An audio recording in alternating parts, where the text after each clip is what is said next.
There's a few things going on in the world of sports that need to be addressed, but on this particular day, they don't take precedent. Instead, one would be Aaron Rodgers and his situation with the Pat McAfee show. That's necessary to address because, after all, I'm an employee for ESPN. The other would be a fat bastard that has gotten away for far too long talking his bullshit. You wanted some? Fine. I'm happy to give it to you, you piece of shit. The Stephen A. Smith Show up next, right now.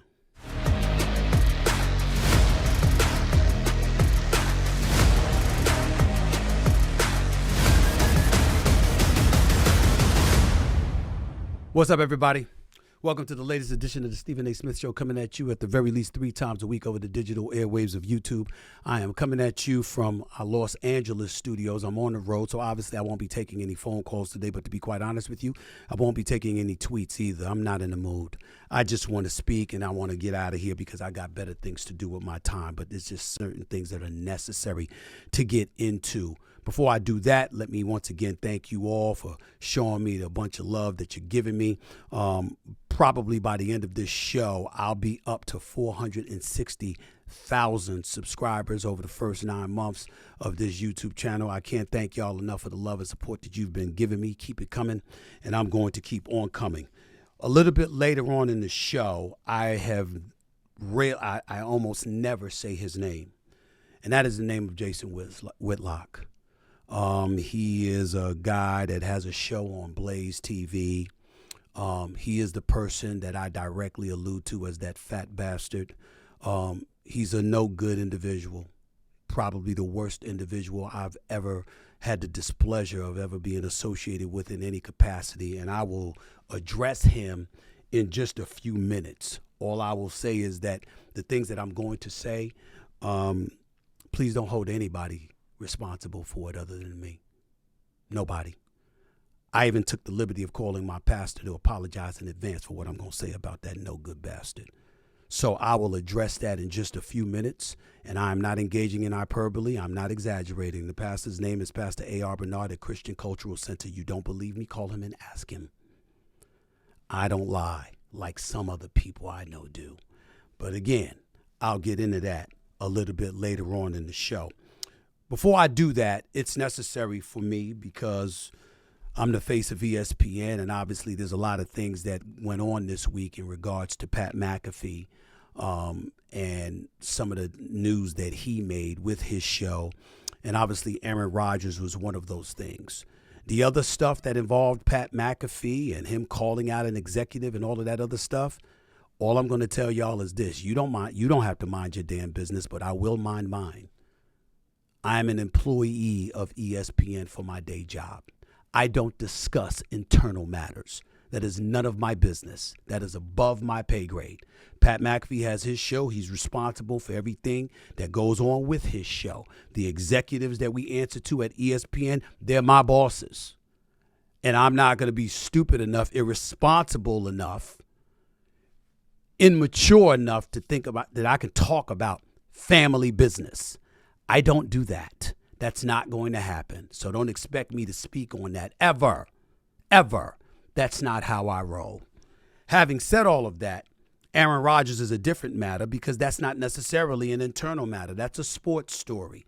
And Aaron Rodgers went on Pat McAfee's show a little more than a week ago and made news talking about one of our other colleagues under the Walt Disney banner, which would happen to be Jimmy Kimmel. Aaron Rodgers obviously had a few things to say about Jimmy Kimmel because he doesn't particularly like him. If you watch some of the videos where Jimmy Kimmel was making fun of Aaron Rodgers during COVID, when he was making fun of Aaron Rodgers because of some of his conspiracy theories, these are the kind of things that rubbed Aaron Rodgers the wrong way. So when Aaron Rodgers had an opportunity to take a stab or a jab at Jimmy Kimmel, what was it that he said? He said, and I'm looking for it here because I want to make sure that I find the direct quote that Aaron Rodgers said about Jimmy Kimmel, but he basically talked about, popping bottles, to be quite honest with you. He said how, everybody was looking forward to the list coming out, et cetera, et cetera. Just reading from my notes here. He doubled down once he had said what he said about Jimmy Kimmel. He said yesterday on the Pat McAfee show, I don't have any apologies, not for that guy from ABC. That's what Aaron Rodgers says. And so subsequently the news came down that Aaron Rodgers would not be on the Pat McAfee show anymore during this football season. Whether that's a permanent decision or whatever, I don't know. Don't care. I support Pat McAfee from the standpoint that I think he's an incredible talent. I like the guy personally. He's straight up. He lets you know where he stands. He's unapologetic about it. He don't give a damn who you are, black, white, male, female. He don't give a damn. He's going to let you know where he stands, and I respect that. As it pertains to the specificity of everything that's transpired, that's a different subject for another day. But when Rodgers on Tuesday had shot back at Jimmy Kimmel for making fun of him all of those months, in Rodgers' opinion, he said, I think it's impressive that a man who went to Arizona State and has 10 joke writers can read off a prompter. My education in JUCO and at JUCO and my 3 semesters at Cal, which I'm very proud of, has worked out for me, and I'm glad to see it's worked out for him.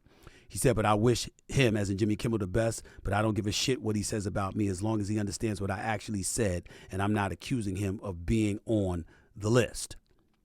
That was Aaron Rodgers' retort to what Jimmy Kimmel had really, really lost it over.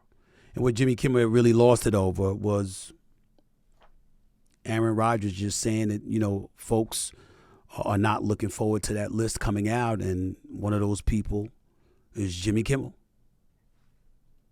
Epstein, I'm sorry. I got my producers here with me. Jeffrey Epstein, being on the Jeffrey Epstein list, okay? So that's really what it is. If you want to hear what Jimmy Kimmel had to say, just as a reminder, Aaron Rodgers has a very high opinion of himself. He genuinely thinks that because God gave him the ability to throw a football, he's smarter than everybody else. We learned during COVID somehow he knows more about science than scientists. A guy who went to community college, then got into Cal on a football scholarship and didn't graduate. Someone who never spent a minute studying the human body is an expert in the field of immunology. Aaron got 2 A's on his report card, and they were both in the word Aaron. That part was funny. I have to admit that. All I want to say is this. Take Aaron Rodgers at his word. I thought that he was despite long, lengthy ramblings on the Pat McAfee show on Tuesday, I did believe and I did appreciate the fact that he came out and said, look, and I'm not calling him a pedophile. I'm not alluding to it. I was just taking a shot at a guy that's taking a shot at me. And anybody that will want to sit up there and label him such a derogatory, or had such a derogatory label towards him, just don't do it in my name. That's nonsense. I don't want any part of that. So I do appreciate him saying that. But here's the reality of the situation. When Aaron Rodgers said what he said, it did allude to it. There's no escaping that. When he said what he said, it did allude to that. You do have some wackos out there that would automatically assume that Jimmy Kimmel was going to be on the list. So because of that negative attention from the Epstein list that you brought towards Jimmy Kimmel, the least you could do would say, I'm sorry about that. That's not what I intended to do. I was wrong for doing that. You could have said it like this. I don't like him. I don't like him a little bit. And I don't give a shit what he has to say about me ever. But I went a bit too far there. And I was wrong and left it at that. That's not what Aaron Rodgers elected to do.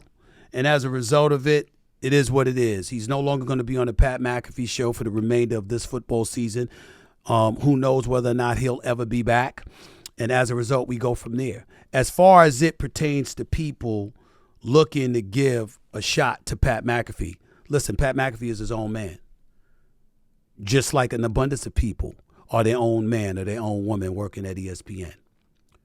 If I disagree with something you've done, so what? That doesn't mean I don't support you. And I got to tell you this, and I'm going to say it to everybody one last time so everybody understands this. I don't know about everybody else, but I'm very happy to have Pat McAfee at ESPN. Pat McAfee established himself with his own YouTube channel. He bet on himself years ago. He built a following amassing in excess of 2 million followers on YouTube. Okay, give the brother credit where credit is due. And there are people that don't want him to succeed. But there's a lot of people who do. And my only words to Pat McAfee is that as long as his show is on ESPN, anytime he wants me to come on, I'm happy to come on. He's been great to me, and I think he's going to succeed. And the one thing that I do feel compelled to address is these headlines about how his numbers and his ratings don't necessarily measure up to that of First Take. Well, no one has in the mornings.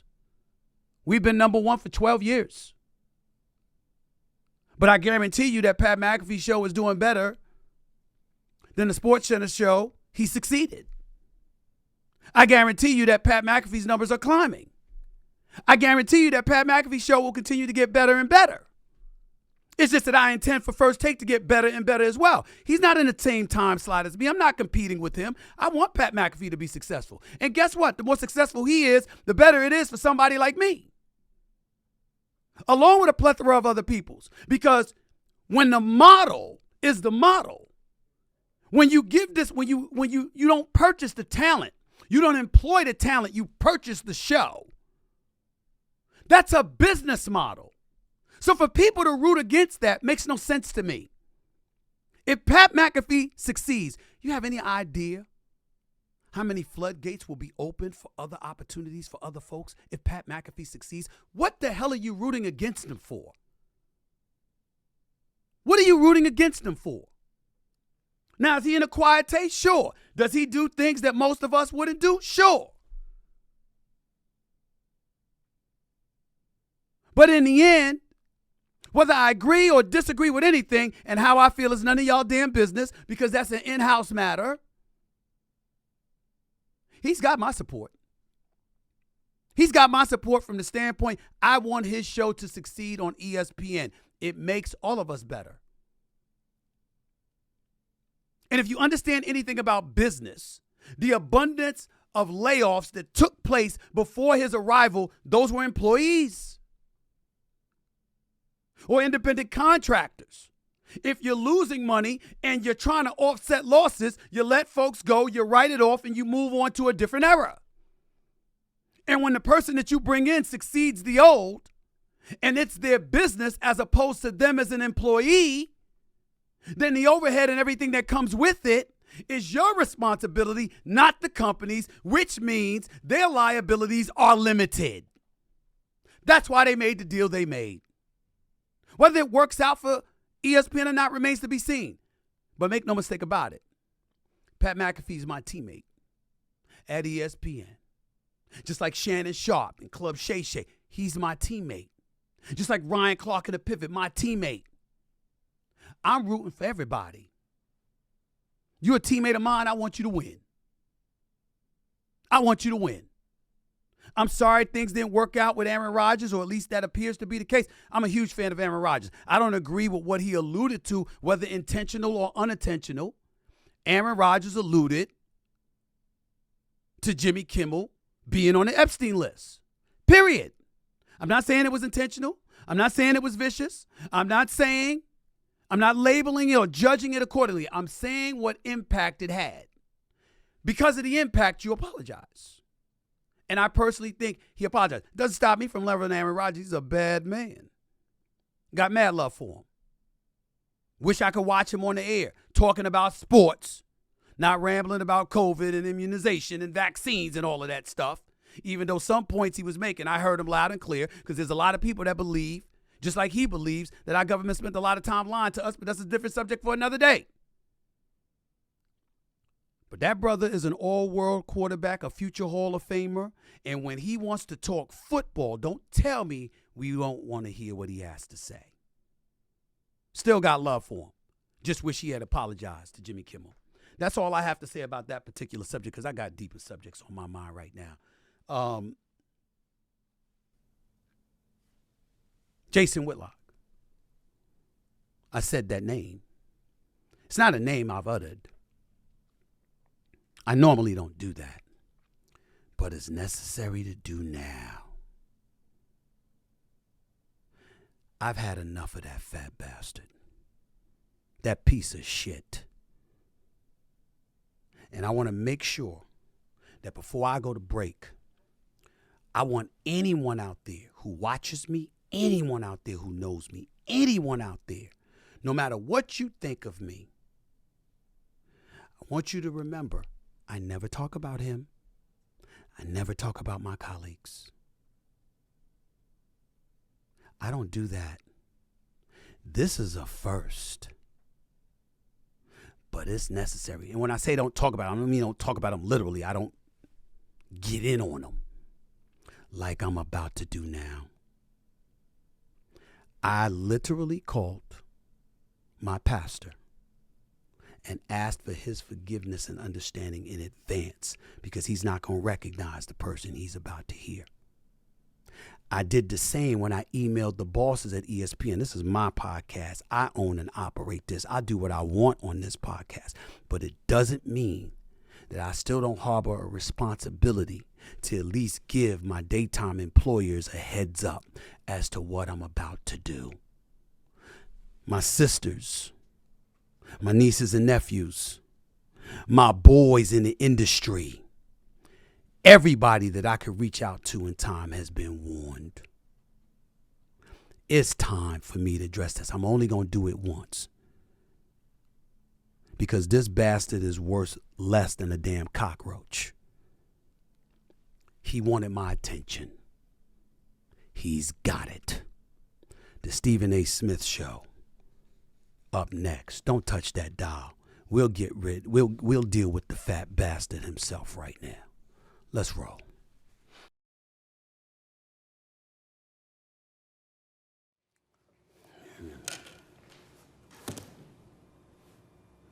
What's that? What you put in the desk box on my desk for? Open it. Just open it. Just open it.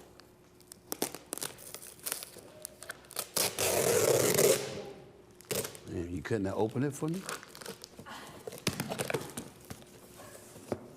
What?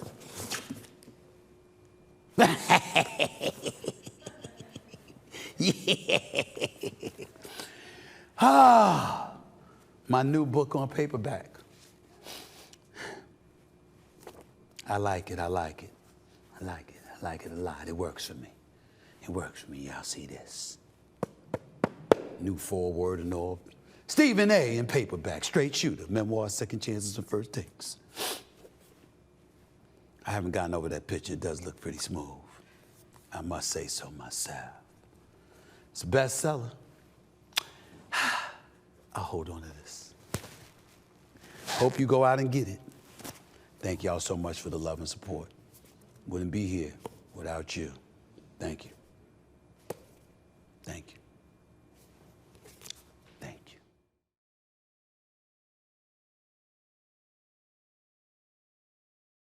Welcome back to the Stephen A. Smith Show, right here over the digital airwaves of YouTube. By the way, that quote from Aaron Rodgers about Jimmy Kimmel, which initially sparked this whole brouhaha, was, quote, there's a lot of people, including Jimmy Kimmel, that are really hoping that list doesn't come out. That's what he had said.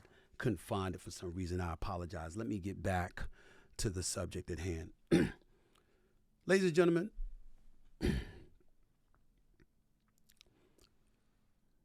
as a black man sitting in this seat, the level of vitriol that I have to absorb is something that I understand 99.99% of the time. You're a former player and you want to crucify me, that's fine. You're somebody that was involved in some kind of public incident that I had to speak on, whether you're the wife or ex-girlfriend or some of a former player or whatever, I get it. You're a present-day athlete and you don't like my evaluation of what has transpired before our very eyes and what I'm witnessing, that's cool.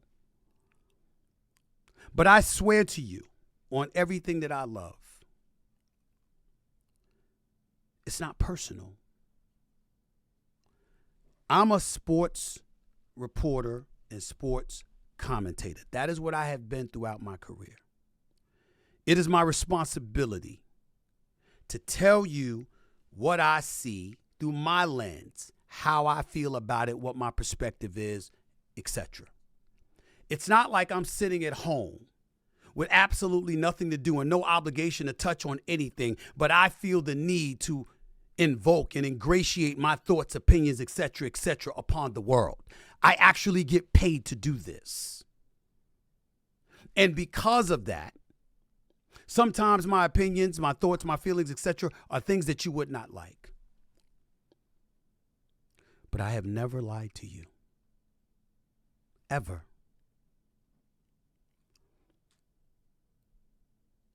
If I wrote a story or I wrote an article, it's based on the things that I've been told, what I've seen, and what I feel. It is rare that I talk about myself on a personal level because my personal life is not anybody's business and I don't get into other people's personal life. It's not something that I do. Many figures in the world of sports find themselves in personal situations, not lawlessness, not unlawful things or anything like that, but there's plenty of situations, Michael, Sherry, Juvie, where I've seen certain things and I turned a blind eye and a deaf ear to it because it's none of my business. And I leave it alone. And one of the other things that I never do, I never attack my colleagues.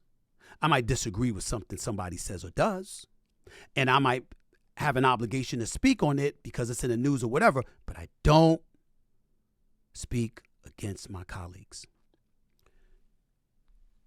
Once humanity comes into play, that's a given. Here's the other. That's not real work. Think about this for a second. I'm supposed to be covering sports, but I make a career out of talking about my colleagues. That ain't work. That's you finding some slick way to get a check because you can't get a job. That's Jason Whitlock. That's who the hell he is. Now, I have sat back for years, at least 9 to 10 years, saying absolutely nothing about this man. I never uttered the words fat bastard out of my mouth until a few months ago. So that means that the previous 9 years, you never heard me speak on him at all. But now it's necessary. Excuse me. Because you see, if you listen to the fat bastard, I didn't play high school ball, even though my coach's name was Harvey Stoller. It was Thomas A. Edison Vocational and Technical High School. I played there my senior year. I was in a basketball tournament at Fashion Institute of Technology where I dropped 27 points and got a scholarship because the coach came calling me after that and what have you. If you listen to him, I never had a scholarship to Winston-Salem State, even though it's on the books. Just call the university. By the way, ladies and gentlemen, I'm an honorary doctorate member. I have an honorary doctorate from Winston-Salem State University because of my contributions to Winston-Salem State. I'm called Dr. Smith. Has something to also do with the contributions that I make because I believe about upliftment. I'm an ambassador for HBCU Week, and I've partnered with Ashley Christopher and Mir Persicki in Delaware and others to generate over 10,000 scholarships in excess of over $65 million in scholarships for African Americans. But this man will tell you I'm lying. He even went so far as to say my autobiography, where I talk about my mother, my father, my sisters, the business, my hiring and firing and rehiring at ESPN. I didn't write it. I didn't write my own memoir, which, by the way, is a New York Times bestseller, something he wouldn't know anything about. Did you know that it's now on paperback? It just came out yesterday on paperback. Do you know that you could go to Amazon.com, straightshooterbook.com, or a bookstore nearest you to get my book in paperback? Do you know that when people are normally selling 10,000, 20,000, 30,000 copies, I've sold over 400,000? Did you know? But he will tell you, I didn't write it. He's seen my writing. Really?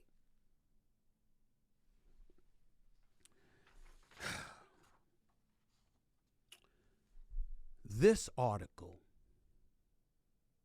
is an article written on Deadspin.com. The title, How Jason Whitlock is Poisoning ESPN's Black Grant Land.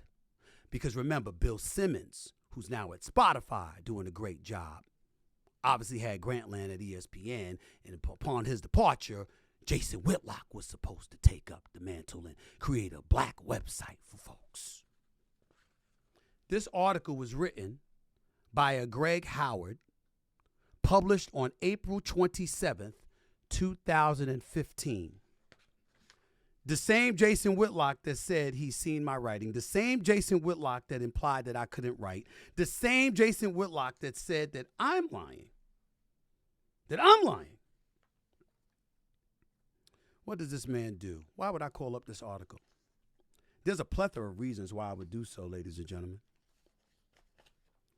One of the reasons would be because it's as in-depth as it gets about how scurrilous, how trifling, how despicable this man is.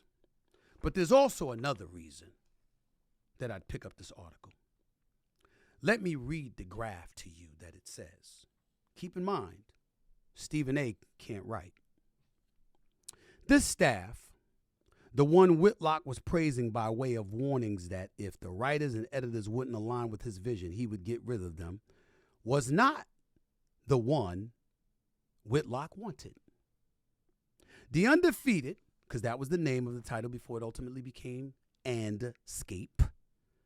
The Undefeated was originally meant to attract the best and brightest young black talent in the country, with Whitlock's aim set so high that he at one point seriously tried to recruit the Atlantic's Ta-Nehisi Coates, the sharpest cultural commentator in the business today.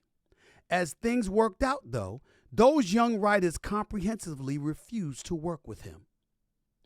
So did big-name ESPNers like Howard Bryant, Jemele Hill, and Stephen A. Smith. I couldn't write, huh?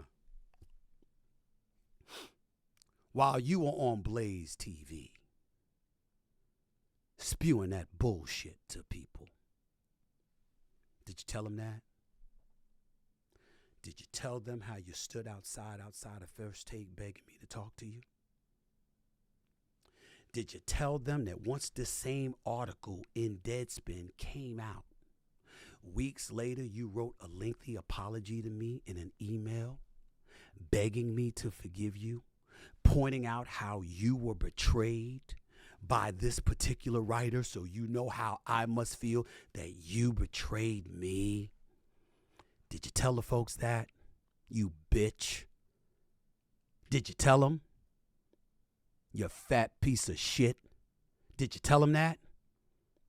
Got the names. We got Jemele Hill. We got Howard Bryant. You want me to bring up the other writers that wouldn't work for you? Why it took you nearly 2 years to get an article out? Because you ran that shit so bad you were running it into the ground? What a disgrace you were to John Skipper, the former boss of ESPN, or the host of others. You want me to talk about that? Because I got receipts. I got the email. Want me to talk about that?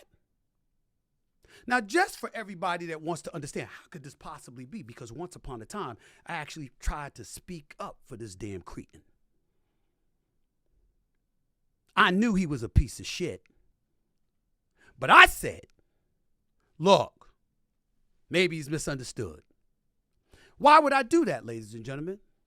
Because sometimes as black folks, we get in our own way. We think that all of us must be of one monolithic thinking, that we need to be completely and totally aligned. And any deviation from that brings into question our quote unquote blackness. Martin Luther King was a man of peace. Malcolm X was by any means necessary. They can't possibly be on the same page. even though their agendas was for the upliftment and the preservation of our race of people.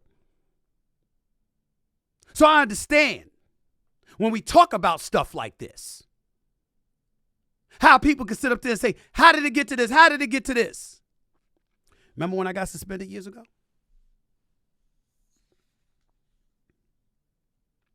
You know what's out there writing stuff, smiling in my face 1 minute, talking smack about me behind my back, and then ultimately writing it? It was him. Remember when I supposedly used people were speculating that he used the N-word on the air and all of this other stuff? He was the first one out there trying to say that I did it. Ladies and gentlemen, I didn't do it on the air, in my humble opinion. I'm telling you that. However, it's not like I didn't use the N-word when I was off the air, when I was talking to my fellas, or I was talking to other folks who happened to be black. I am not a proponent of using that word often, nor am I advocating that that word be used now. I'm just acknowledging the guilt that comes associated with me in terms of when I was younger. But I was always saying we as black people communicate how we want to communicate with each other. I love John Wooten, who's been associated with the Fritz Alliance, the Fritz Alliance, Fritz Pollard Alliance. Love that man. Love his contributions to the NFL. But when we would get into it in the past on rare occasions, it wasn't that he wanted the eradication of the N-word, because I support that. My issue with him was, hey, you shouldn't be encouraging the NFL to fine us and penalize us for using it amongst ourselves. How can a race of people who actually made the word iniquitous be in a position to punish us for using the word with one another? I had a problem with that, and I stand by that, but I digress. My point is, in bringing up all of that, Jason Whitlock pounced on it because that's what he does. You see, what he does is he's the one that puts himself in front of white folks. The white folks, not all white folks, not most white folks, but the white folks that dare we say may have a problem with black folks. He says, I'm your man. That's what he does. You think I'm lying? Ask ESPN. Ask Fox. Ask the Kansas City Star. Ask them all. Jamel Hill, Rob Parker, Chris Broussard, Skip Bayless, yours truly, along with a host of black folks all over this country. Every single one of them will confirm what the hell I'm saying about this piece of garbage. Ladies and gentlemen, as a black man, I often told y'all, I cannot imagine, as a black man, knowing our history, anything worse than a white supremacist. That is, until Jason Whitlock came along. He's worse than them. He is the worst, most despicable, lying, no good, fat ass human being I have ever known in my life. And I'm going to take a break because I got more in a minute. You're listening to the Stephen A. Smith Show right here on YouTube. Don't go away.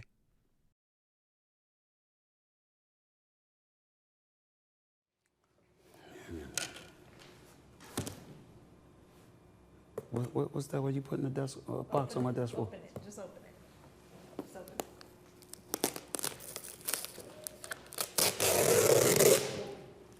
it. Man, you couldn't have opened it for me? What?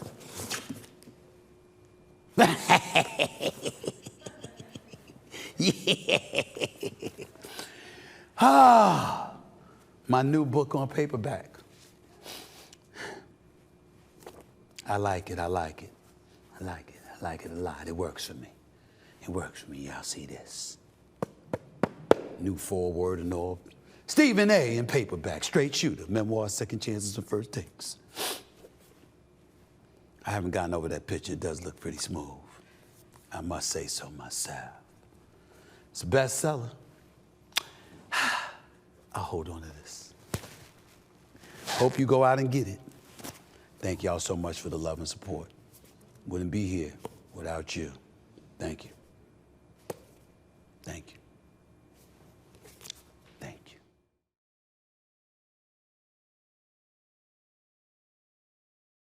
Welcome back to the Stephen A. Smith Show right here over the digital airwaves of YouTube. I will remind everybody that as I'm sitting here talking about Mr. Jason Whitlock, first of all,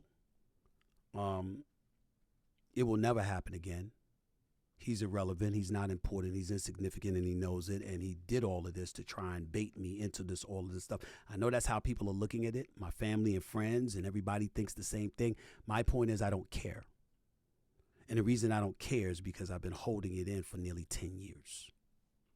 And so there comes a point in time where at the very least, at least one time, you have to address it. It's necessary. It's important. Okay? And as we sit here today talking about this subject, there's certain things that we just don't need to let go. You know, we just don't need to let go. Because there comes a point in time when enough's enough. And that time has arrived.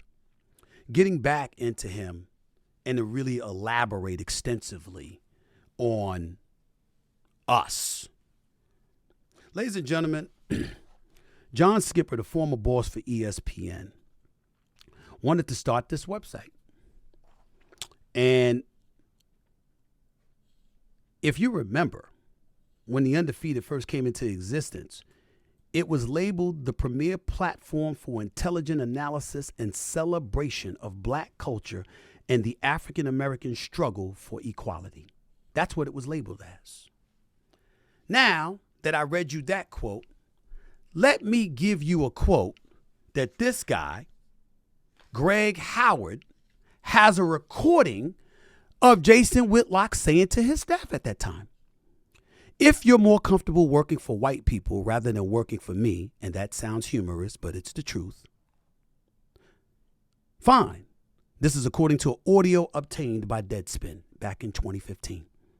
Some black people are far more comfortable answering to a white person than a black person, no matter how black they like to pass themselves off to be. Far more comfortable because they know a white person is going to overlook their shortcomings. It's good for a Negro. I'm not about that. But if you're more comfortable working for a white person, I will find a white person for you to work for. We have a higher standard here. Everybody has to get on board with that, or I'm going to find a way to move them someplace else. That was Jason Whitlock. And then he went out and hired a senior writer and editor, Mike Wise, who's white. This is the man that's in charge of black culture. Why can I say that? And by the way, I'm not casting any aspersions against Mike Wise. I'm cool with him. I've always been cool with him. He used to work for the New York Times, used to cover the Knicks long before he moved on to the Washington Post. He's a credible journalist. I have nothing negative to say about him. I'm just saying, black website, but you bring in your white friend. In part because black folks didn't want to work for you. But I digress. Ladies and gentlemen, how serious I am? Am I? I have a contract that I negotiated with ESPN and I signed in 2015. I don't know of anyone who has this in their contracts.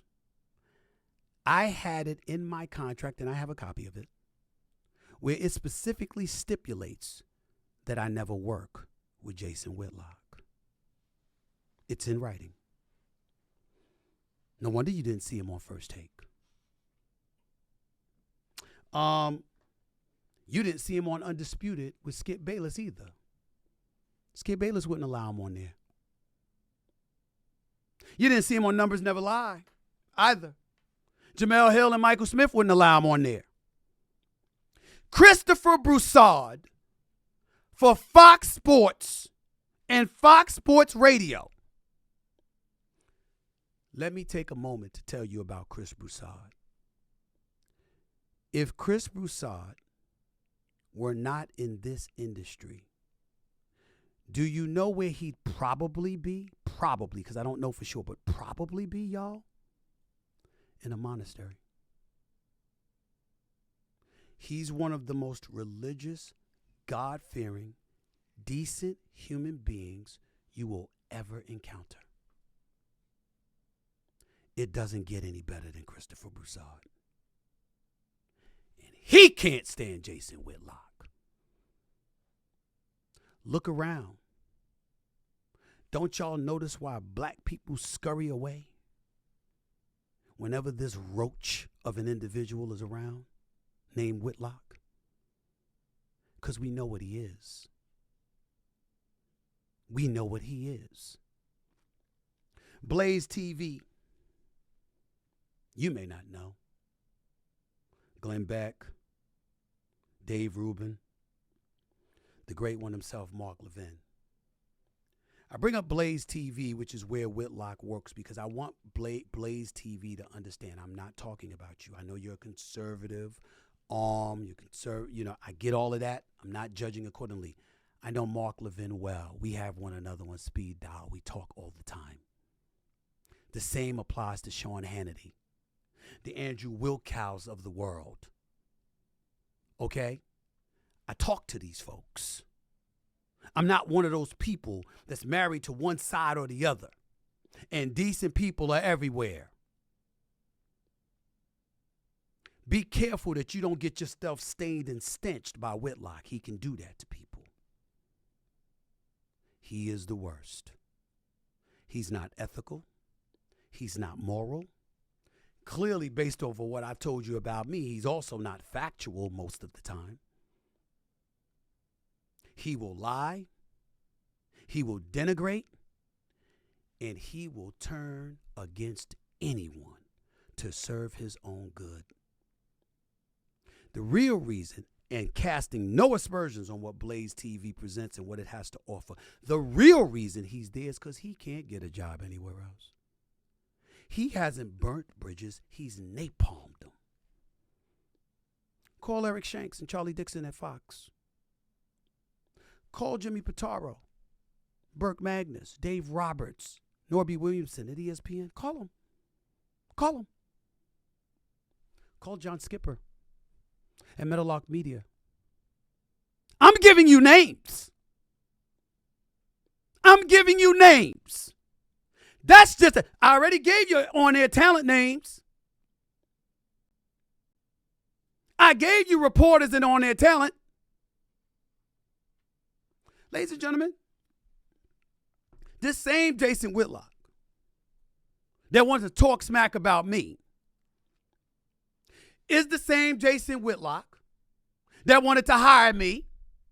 It's the same Jason Whitlock that stood outside doors trying to get me and coax me into even having a conversation with them because they knew I was so disgusted with him, presumably after he hit a strip club. Because we all know ain't nobody trying to go out with him. Okay? The same Jason Whitlock, that guy, is the same guy that sent both Dan Lebertard and Isaiah Thomas. Isaiah Thomas, the two-time champion, the Hall of Famer, one of the greatest point guards in NBA history, now working on NBA TV. That guy, that same Jason Whitlock, sent those folks to talk to me. Please, is there something that could be worked out? Can you forgive him? Can you talk to him? My words and my promise to them was that I want nothing to do with him. I will never hurt him from getting opportunities, but I'll be damned if I'm going to help him by being associated with him in any way. Do you know why I said that, ladies and gentlemen? As black people,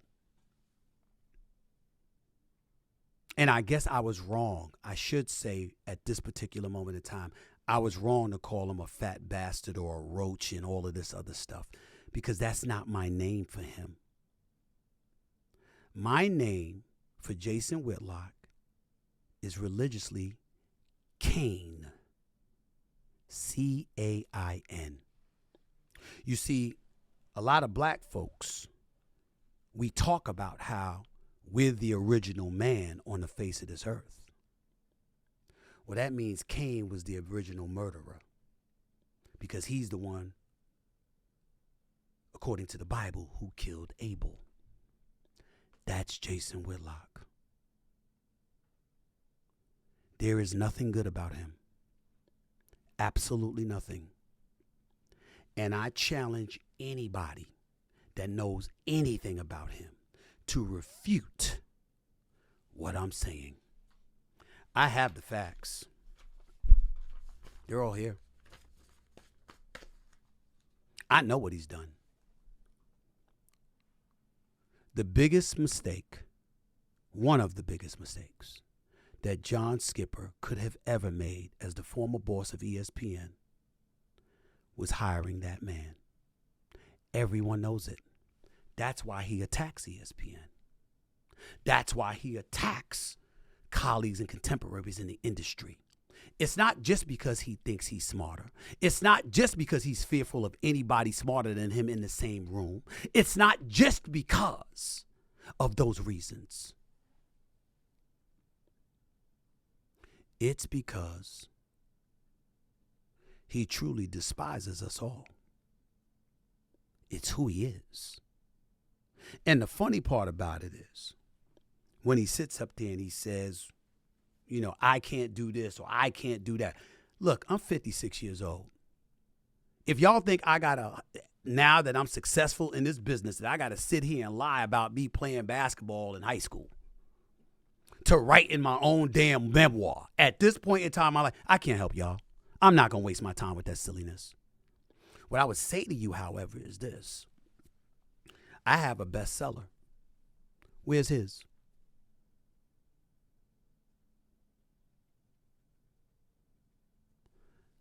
I got let go by ESPN and they brought me back. They won't let him in within city limits. I'm telling you what I know. How'd the Fox thing work out? When he was on the air arguing with Christopher Broussard or arguing with Marcellus Wiley? What happened to him? He wants to talk about me. That's fine. Ladies and gentlemen, he'd give anything to have my job. He'd give anything to have my resume. He ain't on ESPN. I got the #1 show. Where his show do? How his show do? You ever see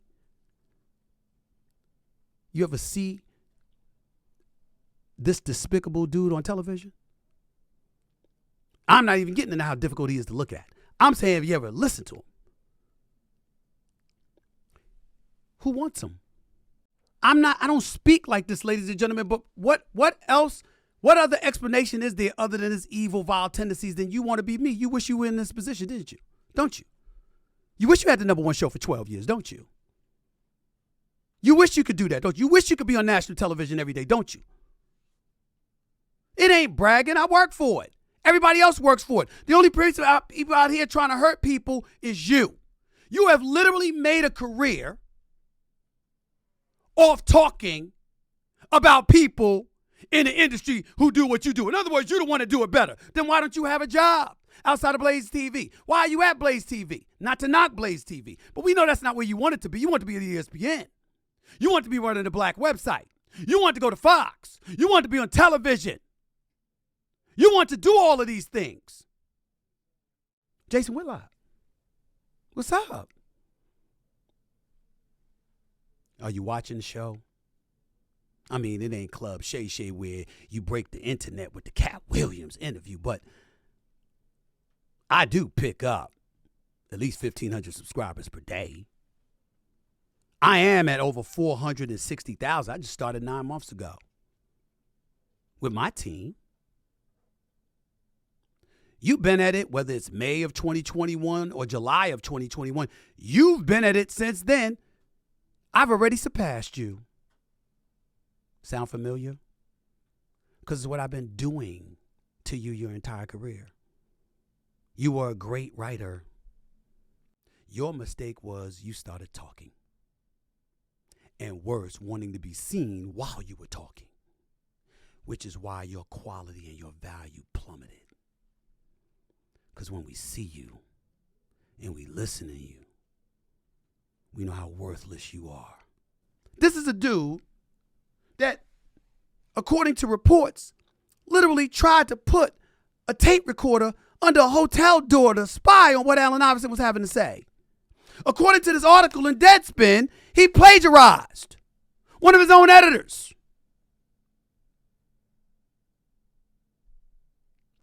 Somebody with these credentials, with this history of iniquities, with this disgusting reputation, y'all want to listen to him talk about me, fine, but let me leave you with this before I get on out of here. Ladies and gentlemen, you know why he's talking about me?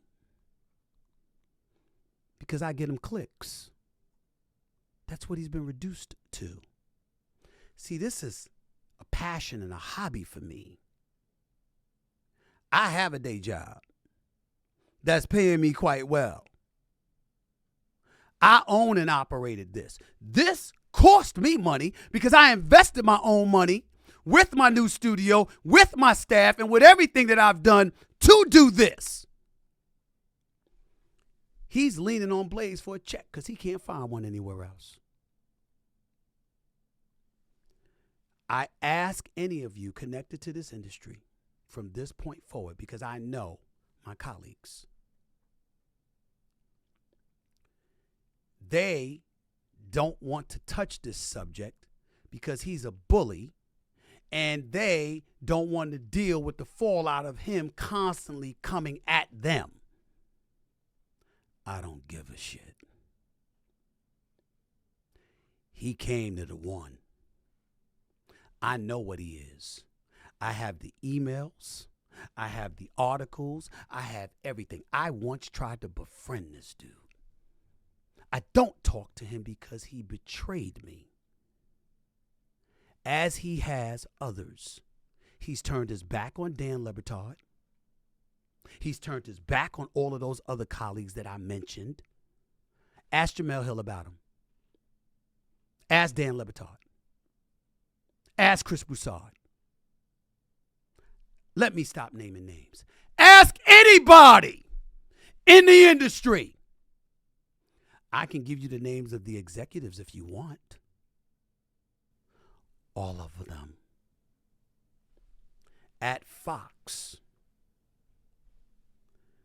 the executives, upon telling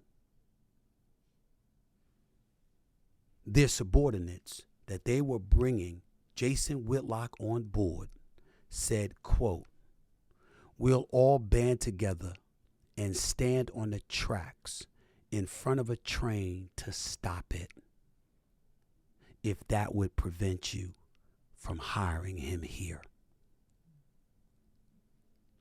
He is despised. He doesn't report anymore, y'all.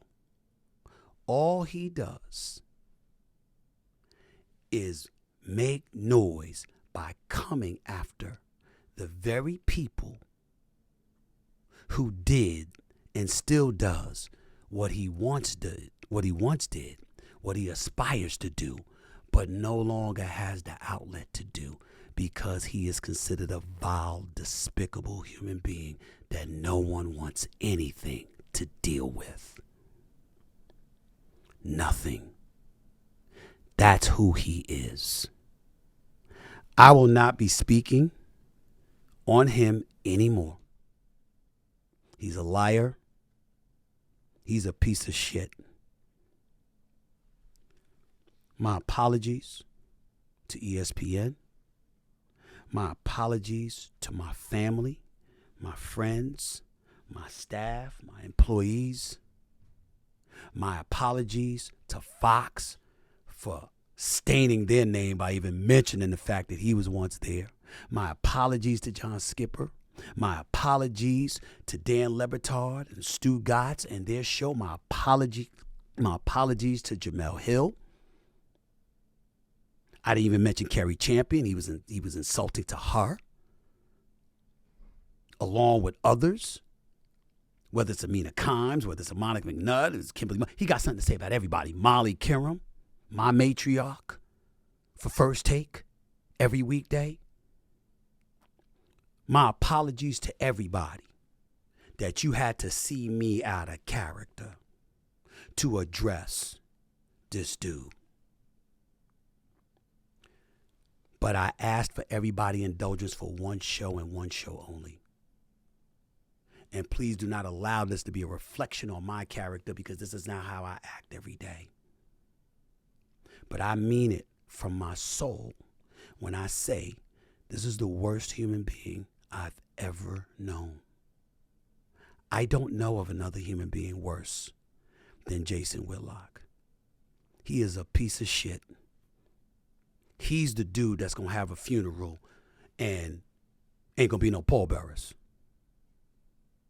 Might be 2 people to show up. He's that dude. He is the absolute worst. And he lies. And he incriminates. And he tries to set people up to fail, to big up himself because he can't do it on his own. He had a television show. He failed. He's had opportunities one time after another. He doesn't measure up. And now he's coming at the big dog. And let me tell you something right now. I am the big dog. I ain't the only one. I ain't the only one. There's plenty. Skip Bayless, apologies to him too for bringing up Jason Whitlock's name in the same sentence as him. But we all know what time it is. Everyone knows. All the executives at all the networks, they know what a piece of shit he is. And they begged me not to do this. But even my pastor, A.R. Bernard, said, I'm not happy about it. But every now and then we gotta do what we gotta do. I promise you, and last to my sister Carmen, I won't do this again. I promise you. I know you cringing, you didn't want me to do this. I'm sorry, sis. It was necessary. He's a sorry, fat piece of shit. A no of the worst order.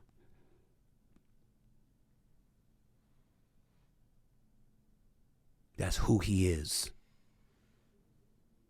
And I want to make sure everybody knows that. And I said to Isaiah Thomas, and I said to Dan Lebertard, if you care anything about our friendship, don't ever call me about him again. I'm a very forgiving person. Not with him. I don't care what beef I had. I don't care how many of you out there that hate me, whatever, former athletes, all this stuff. Man, please, I'm sorry. Because I certainly don't hate y'all. We might have our differences from time to time, but ain't never that. This is the exception. I hate this bastard. Not even, far more than a little bit. He is the worst human being any of you will ever meet. You get within a mile of his presence. Wrap your arms around yourself to protect your soul. He is Cain. He is a devil. The worst. That's all I have to say. Y'all have a nice day. I'm going to go about my business. I will not speak about this piece of shit again. Peace and love.